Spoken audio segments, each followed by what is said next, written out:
Hi!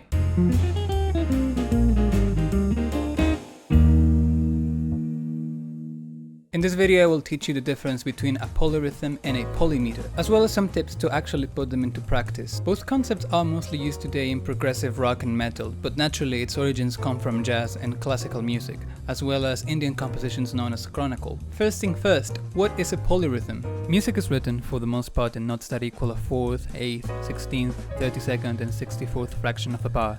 As you notice, these are multiples of 4, so even if we play 8th notes against 4th notes, the result is completely symmetrical.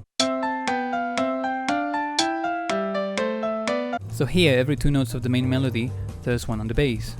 A polyrhythm exists when these values don't exactly fit with each other. That would happen if we try to play 3 equally spaced notes at the same time we play 4 equally spaced notes. So if we play 1, 2, 3, 1, 2, 3 in the exact same time, we should be able to fit 4 equally spaced notes. 1, 2, 3, 4, 1, 2, 3, 4. And this is a 3 against 4 polyrhythm. So how do we exactly do this on paper? Well, you would need to use tuplets. A tuplet means that a specific number of notes equals another specific number of notes. For example, a triplet means that you would play 3 notes in the time you would normally play 2. So a 3 against 4 polyrhythm would look like this. Notice I used a half note triplet, which means I play 3 notes instead of 2 half notes per beat. There are more ways to do it too. For example, make it a 3/4 time signature and place 3 quarter notes. Then use a 4 against 3 tuplet, or why not, fill it using 4/8 dotted notes. But obviously the best way to do it is using tuplets. I mean, no one wants to get a headache reading this. 3 against 4 is one of the most usual polyrhythms ever. So much that even pop songs use it sometimes. Check out these.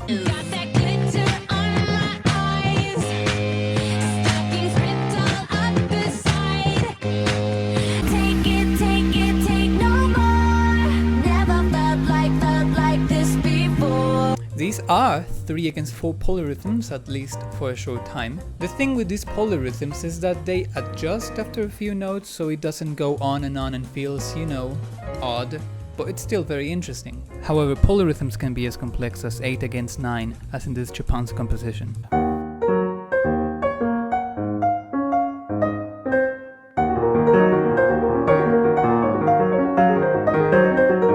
Or some Konnakol compositions that follow a really geometrical sequence as in here.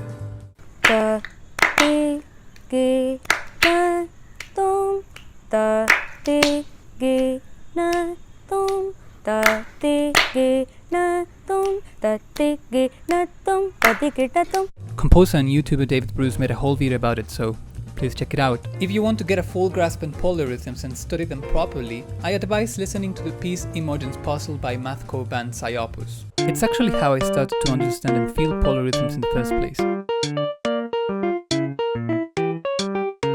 It starts with a 4 against 6 polyrhythm and continues with a 3 against 5. And if that wasn't enough, this piece mixes polyrhythms with polymeters. Oh, I think it's time to explain that one now. What is a polymeter? It's a concept that often gets confused with polyrhythms because it's related in a sort of way. The difference is, a polyrhythm means playing a different number of equally spaced notes in the same amount of time. A polymeter means playing 2 different time signatures on top of each other. So unlike polyrhythms, polymeters have to do with the repetition of ideas that may be shorter or longer than others, played at once. So for instance, what about we have a phrase that's 3/4 long, for example this. And a drum beat that's in 4/4, like this. If we play them at the same time, we'll notice they won't start again on the same point. Instead, the 3/4 phrase will play 4 times, and the 4/4 beat will play 3 times. Now that's a 3/4 polymeter.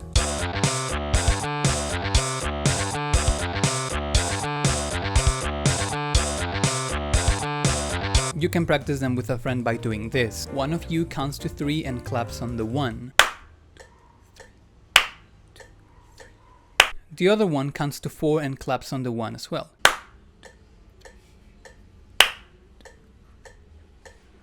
The claps represent the start of the phrase and time signature. After 3 and 4 repetitions respectively, that is the 12th beat, you should clap at the same time.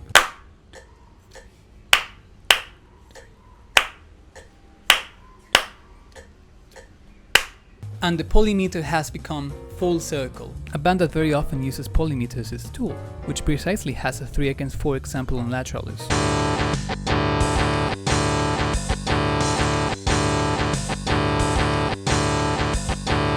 We can also find many in the Dillinger Escape Plan songs.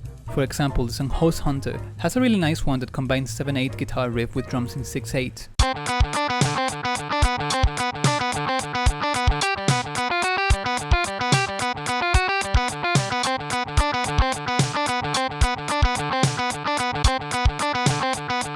So for me, the only way to satisfyingly conclude a polymeter is to wait until both time signatures join at the beginning, which will only happen in both time signatures' least common multiple. The very special case of Meshuggah. One of their most famous songs, Bleed, is a bit of a puzzle of both polyrhythms and polymeters alike. The magic soul in the drums. If you listen at the beginning, the bass drum plays a short 3/16 phrase and is repeated for a long time. At the same time, the cymbals and snare play a straight 4/4 beat. To grasp the concept better, we could take 4 groups of 3/16 and make it 3/4.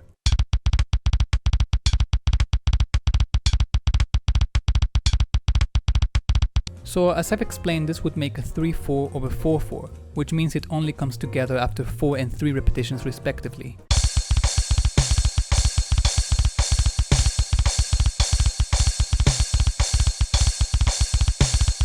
Later in the song, the bass drum now plays a 5/16 pattern over the same 4/4 beat. If we do the same and group the short patterns, that would make a 5/4 over 4/4.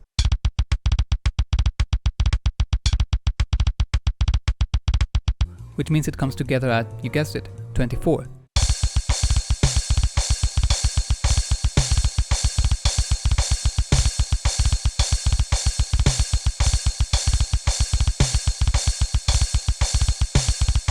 And I say this is a very special case because if we only took the first note on each short pattern along the quarter notes, it would sound like a polyrhythm of 3/4 and 4/5 respectively.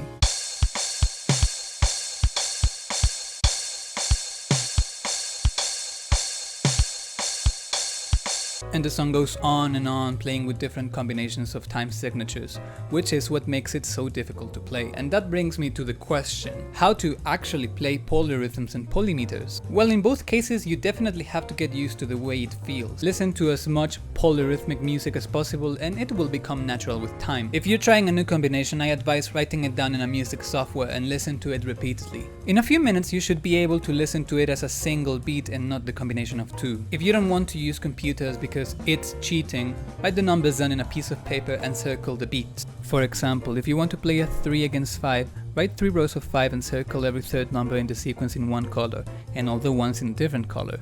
Then practice counting and using different hands for each one.